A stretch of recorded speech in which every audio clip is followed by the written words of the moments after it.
Hello and welcome to the second channel for Tales from the Trip. I'm your host, the Trip Keeper, and on today's video, we're going to be reading Anesthesia horror stories from our good friend Reddit. Yes, Reddit. People might have problems with Reddit. You know, there's some neckbeards on there that like to be moderators, Discord mods. You know, they don't shower. But overall, it's a great place to see if you could find out if you're healthy or not. You can look up symptoms, be like, I'm pooping out of my mouth, and then you write it after that. You'll find out, hey, maybe you're just being possessed by a duck in your pond. That's all, you know. There's no medical problem. It's just a duck possessing you. You know, ducks are demonic. Did you guys know that? No. But we find some good ass stories on Reddit. There's some great threads that have been happening, and it's fun when you find a long story that's really good on here, especially with my Reddit community. For the people that don't know, you can submit a story there. And I just want to say to people who upload like a story that's one paragraph long, and it's like an acid trip or something. It's like I'm never gonna read that. It's just not happening. But thank you for uploading it though, because you know it is cool to have all those trips stored on there. But when you have a short trip for anything, but especially a popular drug that I really don't like reading stories for, because it's just so overused, like LSD. I try to do that once like every 6 months now. It's just I don't. There's no use in reading an LSD story when there's so many on the internet, and just everyone has one. They want to hear the better stories that deter.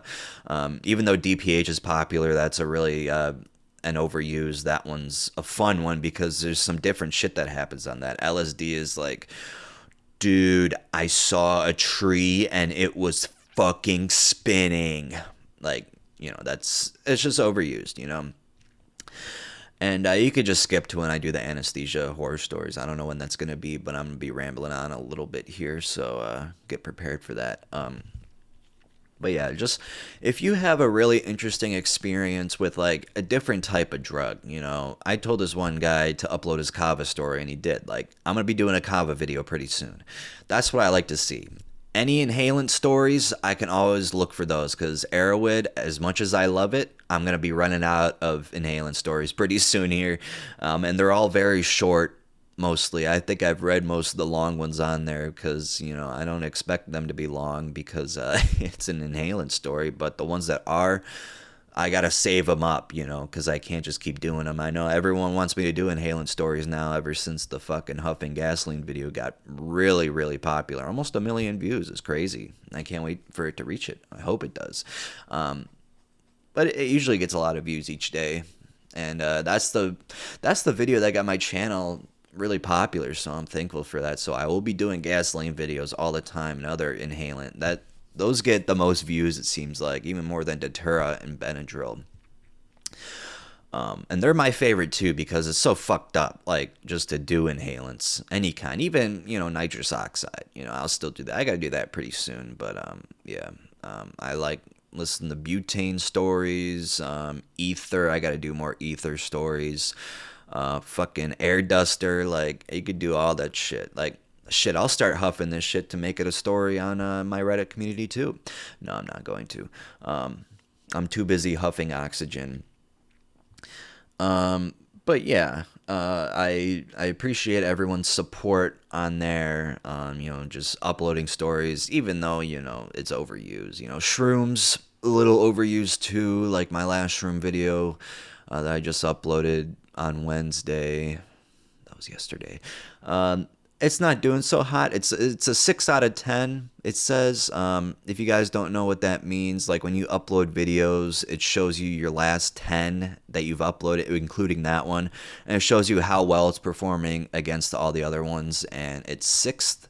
But the top 2 are pretty high.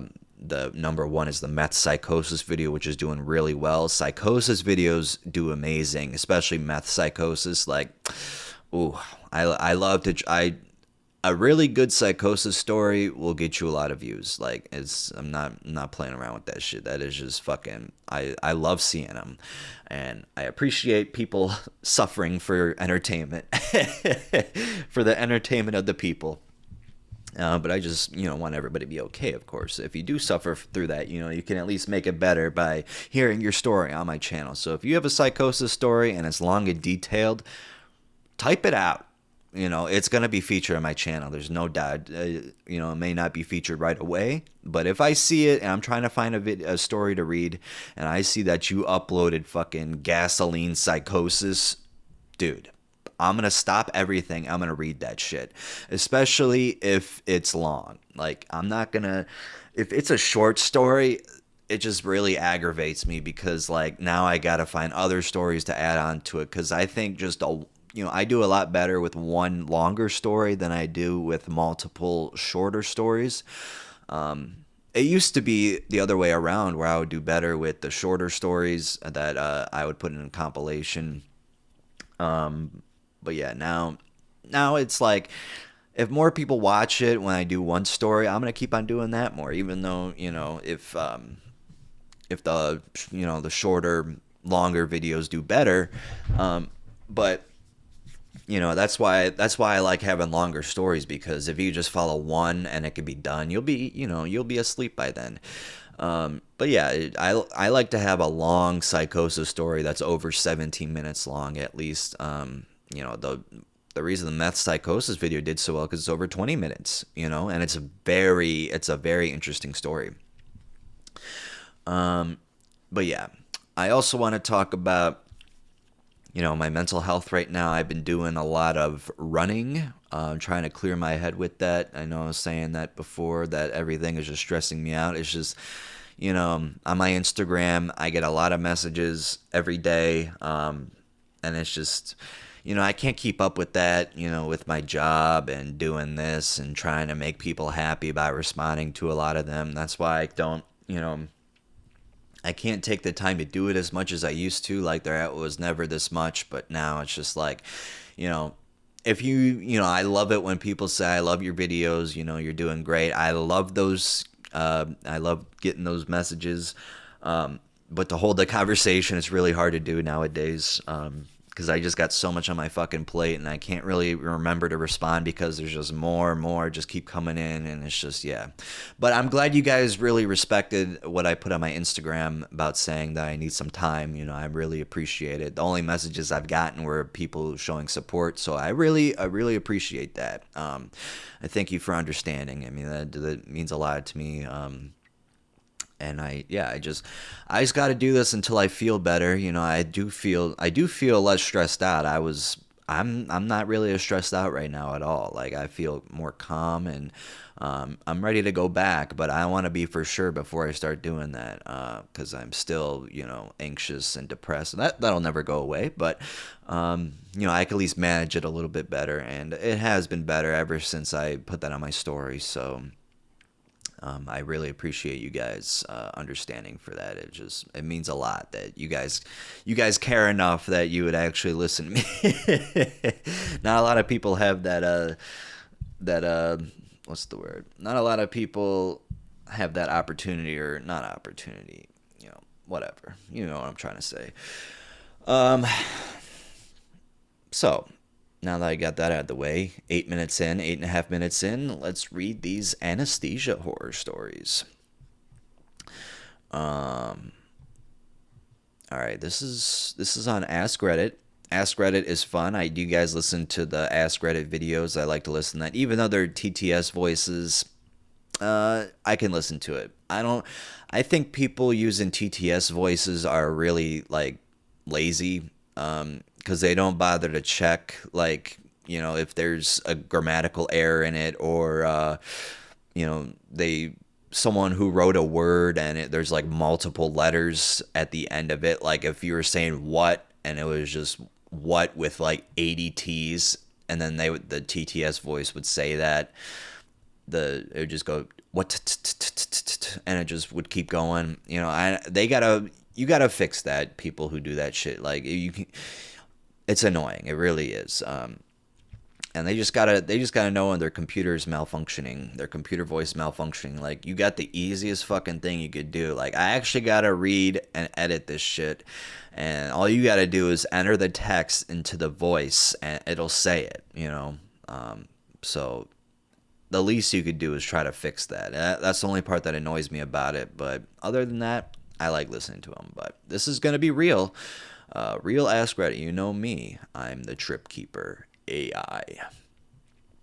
All right, let's read this. The first one we got on here. Had major abdominal surgery and woke up on the table during. I couldn't breathe and was freaking out. I fell back to sleep. Woke up in intubated in the ICU. I was really freaked out. They took the tube out and I was fine. Eventually, the anesthesiologist came in to talk to me. I asked her what happened, that I woke up on the table. She assured me most strenuously that that hadn't happened. I must have dreamed it. I didn't exactly believe her, but I guessed it was possible. I recovered from surgery and went on with my life. Several years later, I needed a much more minor surgery that still required general anesthesia. Same hospital, different anesthesiologist. He asked me if I ever had trouble with anesthesia. I said no, and he looks at my chart and tells me I'm full of crap because the last time I had it, I woke up on the table during surgery. The first doctor fucking lied to me. Wow. Yeah, that's fucking terrifying, actually. That's a good first story. I asked the doctor for flowers after he worked on my colon, ran around with a boner and called my friend Daddy and asked him to dress me while people could hear because there was just a curtain between all of us. My friend still hates me to this day. Well, that's a funny one.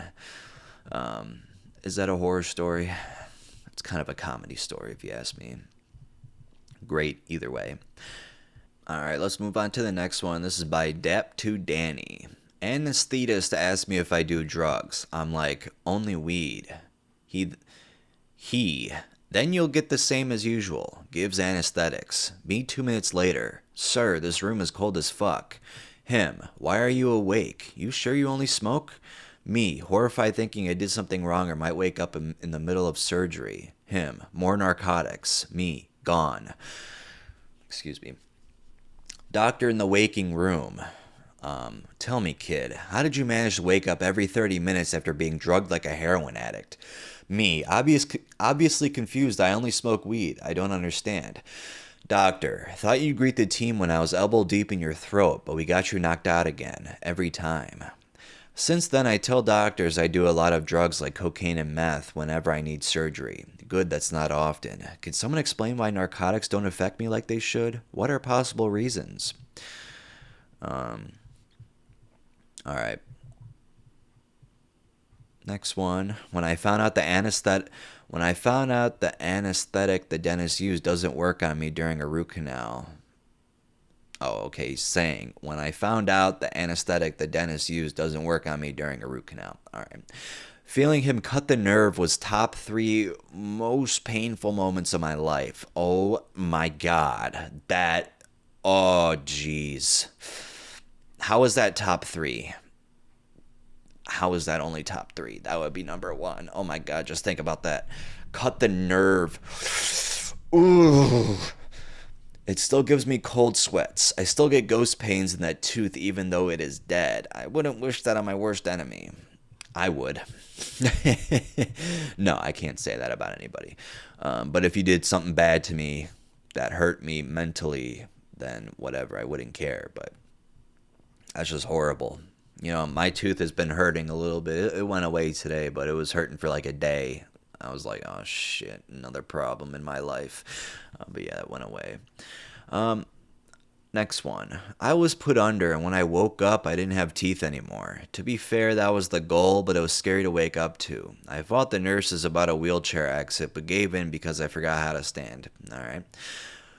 Next one. Local anesthesia. I tore a flexor tendon in my finger. They put a tourniquet on my upper arm so the meds wouldn't go through my body.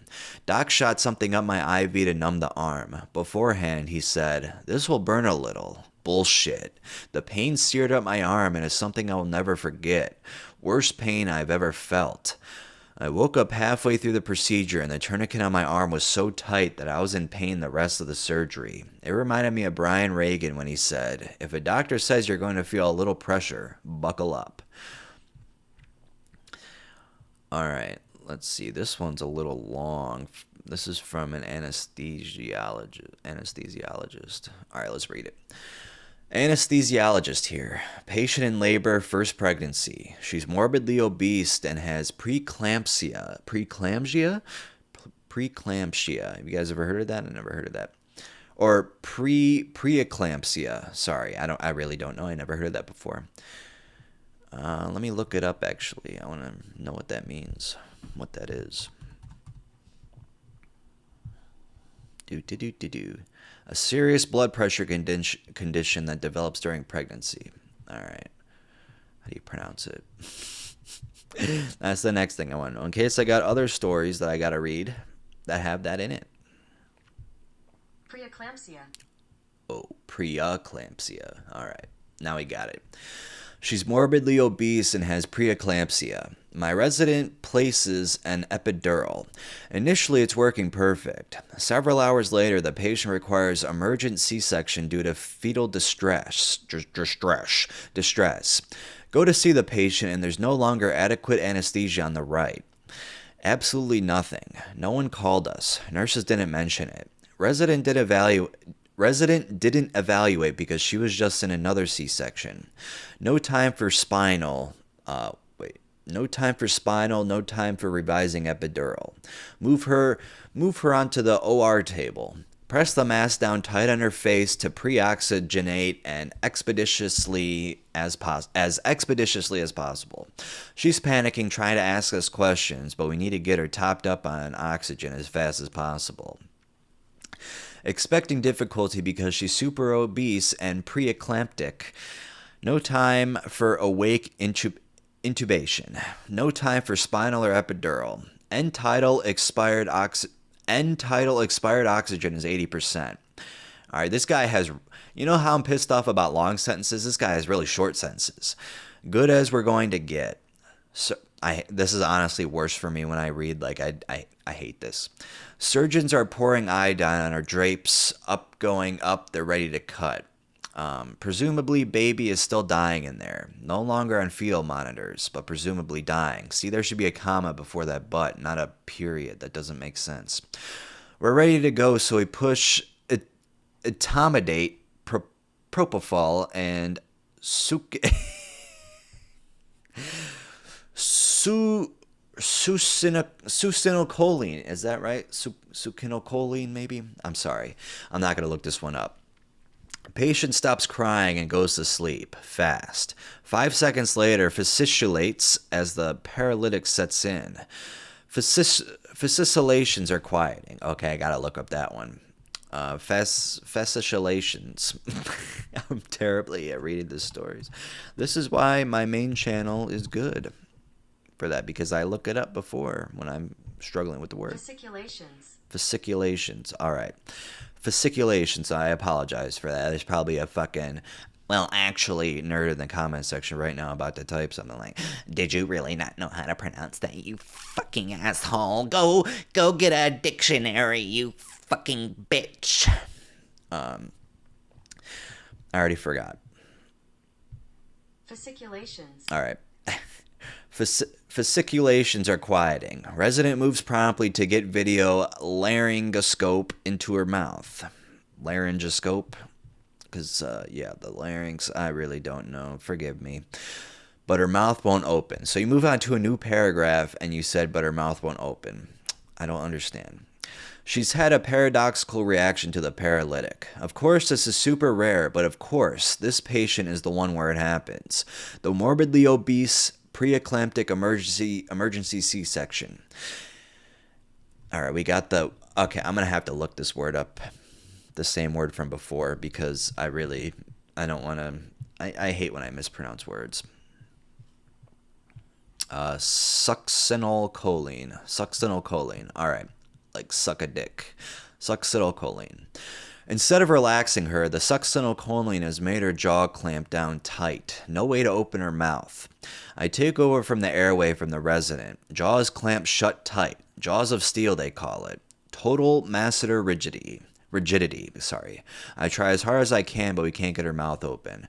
I don't want to ventilate her because she's pregnant and at risk for aspiration. Despite all that pre-oxygenation we gave her, oxygen saturation already falling. I thought it said failing. Were they supposed to say failing? I really don't know. Her obesity has given us no margin of safety with regards to that. Patients passively moving around while the the OB is cut down to the uterus as fast as they can. Keep trying and manage to get the tip of the laryngoscope in her mouth. Barely. Progress, but nothing close to adequate to see the cords. Try pushing a tube in blind, but it's clearly esophageal. Esophageal. Sorry, guys. I really am sorry for this. This is just, I'm not a doctor, or I'm not an anesthesiologist. Pulled the tube right back out. Sats are now down to 42%. The mother is turning gray like she's dead in front of me. We need to ventilate. Holding cricoid pressure, half expecting vomit to start refluxing out of the mouth. Is it cricoid pressure? Whatever. If you guys are doctors in the comments, just comment how stupid I am. Start ventilation by mask. It's not easy, but it's adequate. This guy likes to use the word adequate a lot. SAT continues to drop 20 to 15%. I see her teeth still clamped shut next to her blue lips. I'm anticipating cardiac arrest when I hear the scream of the baby out safe. That's nice if the baby sounds okay, but no time to think about that. Patient is still making carbon dioxide. Still has a pulse. I see a little bit of saliva on the mask, but no emesis. Great. Nadirs, and I start to come back up. Slowly at first, and then back up to the 90s. Still no vomit. This guy's saying a whole lot of stuff, but he needs to move on this story already. We reiterate to the surgeons that we have an ongoing problem. They didn't hear us the first time, but we tell them to hurry. They understand the urgency and work quickly to close the uterus and abdomen. Jaws still won't open. Decision time. Do we deepen and maintain paralysis, or do we wake up? With great difficulty, we open her mouth enough to place the intubating LMA. Sits easily, still able to ventilate, but we all know this isn't protecting her lungs if she throws up. Call for fiber optic scope, planning to use that to intubate through the LMA. Sorry, guys. She's already breathing on her own. The paralytic is wearing off. We deepen the volatile anesthesia and keep her breathing. The fiber optic scope takes some time to arrive, but by the time it does, the surgeons are on skin. Closing incisions. I've never seen them work that fast. We decide to abort intubation. Still hemodynamically stable. No vomiting yet. Volatile off. She wakes up relatively quick, breathing nice and quick, LMA out. No coughing, no obvious aspiration. By the time we go to recovery, she's asking, saying thanks, and asking how the baby is. So you're asking, saying thanks? How does that make sense? That really doesn't. You're asking, saying thanks. That stuck with me about this is that this patient was that close to dying and she thought everything went super fine. Obviously, we discussed how seriously badly things went, but at the end of the day, she did completely okay. Baby did completely okay, but that staggering disconnect between the patient's experience and what she physically went through, that always stuck with me. Alright, that was a lot. I kind of wish I didn't fucking read that. They could have shortened that, by a paragraph, I'd say, but whatever. Next story. Oh, this is fun. I had surgery to implant a heart monitor into my chest. They don't put you under general, but they usually knock you out with some fentanyl or something. So I go in and everyone is already a dick. I'm on the table and they just don't put me out. Whatever they gave me didn't work. Instead of, giving me something else, they literally strapped me down. I'm very claustrophobic. Covered my face and proceeded to cut into me with no anesthesia. I felt everything, obviously, and I couldn't fucking move because they just strapped me to the fucking table. It was like a literal nightmare. In fact, it was exactly like the recurring nightmares I used to have as a kid. I recently had the device removed and it was like night and day. I told them what happened last time and they were horrified. The anesthesiologist fucked me up on fentanyl and it all went beautifully. So technically this isn't an anesthesia horror story. This is just a medical horror story. I mean, how do you not give them anesthesia for for surgery or fucking whatever they're trying to do? Like, that's just, you would think these doctors would get fired for something like this. I would say release the names. We want to fucking know. So we cannot go to these doctors. That's just fucked up. I don't care if you're under duress, whatever the fuck's going on, if you're a dick. I hate when doctors are dicks too. Look, all respect to doctors and nurses. I know you have like 23-hour schedules. You're always on call. But that's what you chose. That's your life. I chose to be a mail carrier and YouTuber. And it's tough, all right? But I do it, all right? You went to school, you make a shit ton of money. That's what you want to do. If you don't want to be a doctor, then don't be a doctor then, if you can't handle it. Oh, this will be a funny one. Post anesthesia poops. The constipation was brutal, and having been sewed back together, there's the anxiety that you'll tear something straining so hard. My brother in law was having shoulder surgery a month after I got cut on. Strongly recommended he started a stool softener the day before the procedure. It paid off for him. Well, that's good to know if anyone's want to know that. Next one.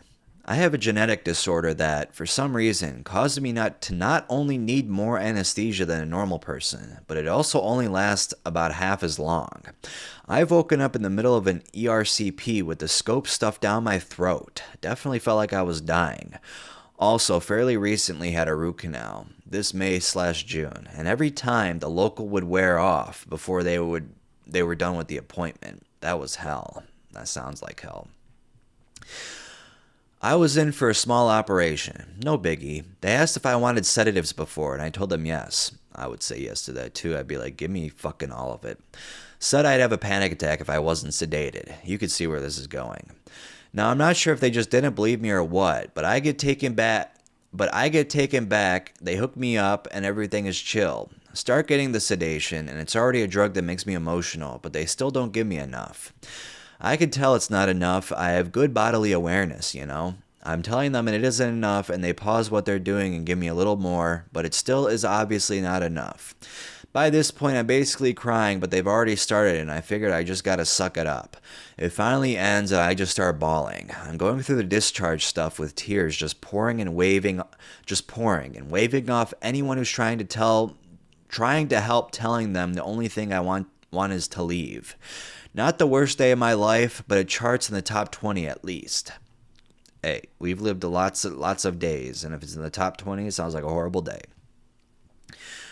Well, a year ago, I had surgery to remove an ingrown nail, and the anesthetics wore out mid-surgery. I then grunted in pain, the worst pain in my life, and begged the doctor/surgeon to stop. The doctor and surgeon was surprised, so he stopped and gave me another shot of anesthetics, or whatever they call it. All right. I was under 10 years old, had trouble taking nutrients from food. They wanted to slip a camera down my throat to see what was going on. Applied the anesthesia to me, left me to play video games in my hospital bed until I fell asleep. Well, after falling asleep, I woke up again as they were dragging my bed into the operating room. I was a little terrified waking up to 4 to 5 doctors and nurses around my bed. Fell asleep again not long after, luckily. That one, no. Apparently epidurals make me shake like I'm having a protracted grand mal seizure, excuse me. They also make me incredibly nauseous, which is awful when you can't feel your muscles to gag and vomit. Ooh, yeah, that does sound horrible. Could have been a lot worse, no lasting effects, but woof, that was tough. I went under for surgery on my teeth, for teeth pulling, you should say. Wait, unless you're saying, okay, no. Well, you spell out 4 instead of saying the number 4, you know, for tooth pulling. They couldn't get me to fall asleep after 5 minutes of the stuff, so we just had to wait. When I woke up, I was so pissed off and in pain that I ripped the cotton balls out of my bloody mouth and tossed them onto the floor before trying to walk to the car. Excuse me. Before walking to the car. Needless to say, I didn't make it to the car, that is.